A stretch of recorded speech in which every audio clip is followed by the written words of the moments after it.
السلام علیکم ورحمۃ اللہ۔ نبی کریم صلی اللہ علیہ وسلم آخر عشرے کے اندر اعتکاف اس وجہ سے بھی فرمایا کرتے تھے کہ ان راتوں کے اندر حضور اقدس صلی اللہ علیہ وسلم لیلۃ القدر کو تلاش کیا کرتے تھے۔ لیلۃ القدر کی فضیلت صحیح احادیث مبارکہ اور قرآن مجید کی آیات سے ثابت ہے۔ چنانچہ اللہ تعالیٰ کا ارشاد ہے کہ ہم نے قرآن مجید کو لیلۃ القدر کے اندر اتارا، لوح محفوظ سے آسمانی دنیا پر ایک ہی دفعہ اتارا، پھر وہاں سے 23 سال کے عرصے میں آہستہ آہستہ نبی کریم صلی اللہ علیہ وسلم پر اس کو نازل کیا۔ اسی طرح اللہ تعالیٰ کا جو ارشاد ہے تیسری آیت میں کہ لیلۃ القدر کی جو رات ہے یہ ہزارہ مہینوں سے زیادہ افضل ہے۔ ہزارہ مہینے یعنی کہ 83 سال اور 4 ماہ بنتے ہیں۔ خود اندازہ لگائیں کہ اس رات کی فضیلت کو، اس رات کی عبادت کو جس شخص نے پا لیا تو اس کو 83 سال 4 ماہ سے بھی زیادہ اللہ تعالیٰ ثواب عطا فرمائیں گے۔ کسی نے اس رات کو عبادت کی، کسی نے اس رات کو نوافل پڑھے، کسی نے تہجد پڑھے، کسی نے تراویح کی نماز پڑھی، کسی نے عشاء کی نماز جماعت سے پڑھی اور فجر کی نماز جماعت سے پڑھی، اس کے بارے میں تو ویسے ہی حدیث مبارکہ میں آتا ہے کہ اس کو پوری رات کے قیام کا ثواب ملے گا۔ اس لیے آخر عشرے کے اندر نماز، ذکر اذکار، قرآن مجید کی تلاوت کے اندر بے حد اضافہ فرما دے تاکہ اس رات کی فضیلت کو آپ حاصل کر سکیں۔ ابن ماجہ، بخاری شریف، مسلم شریف اور ترمذی شریف کے اندر اس رات کے بہت سارے فضائل وارد ہوئے ہیں۔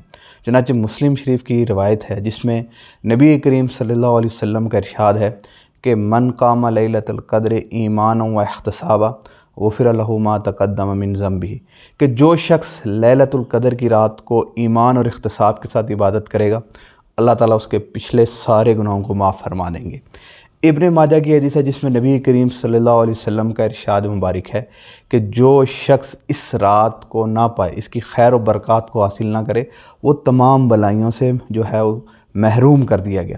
وجہ اس کی یہ ہے کہ خود اندازہ لگائیں کہ اگر آپ 2 نوافل پڑھیں تو آپ کو 83 سال کی عبادت کے برابر ثواب ملے گا۔ اب ظاہری بات ہے کہ اس رات کی خیر و برکات کو جو آدمی حاصل نہ کرے، معمولی سی غفلت برتے، تو اس کے لیے جو ہے وہ رسوائی ہے، صحیح بات محرومی ہے۔ اسی طرح نبی کریم صلی اللہ علیہ وسلم کا ارشاد ہے کہ اس کو آخر عشرے کی طاق راتوں کے اندر تلاش کرو۔ طاق راتیں کون کون سی ہیں؟ 21، 23، 25، 27، 29، یہ طاق راتیں بنتی ہیں۔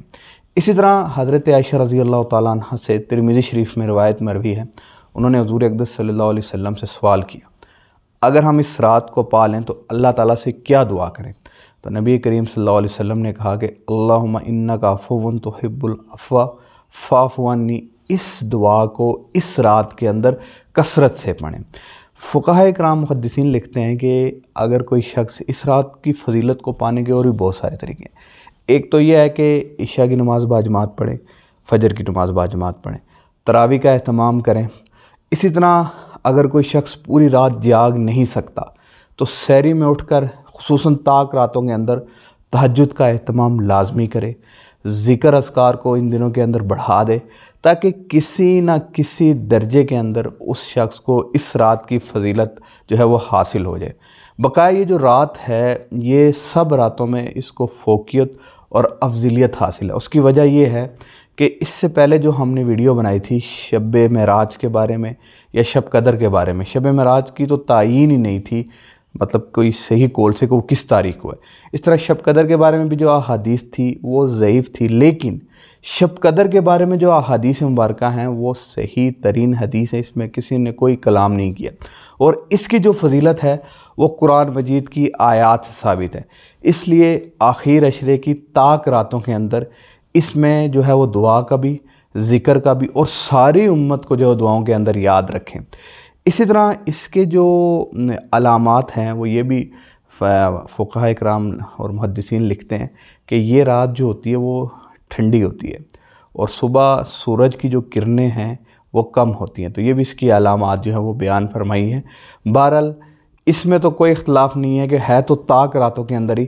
اللہ تعالیٰ نے اس کی تعیین اس وجہ سے نہیں کی تاکہ بندے زیادہ سے زیادہ اس میں عبادت کریں، اور یہ نہ ہو کہ اگر ہم تعیین کر دیتے، یہ نہ ہو کہ کہیں لوگ اسی کے پر جو ہے انحصار کر کے بیٹھ جائیں کہ بہت ساری ہم نے جو عبادتیں کر لی.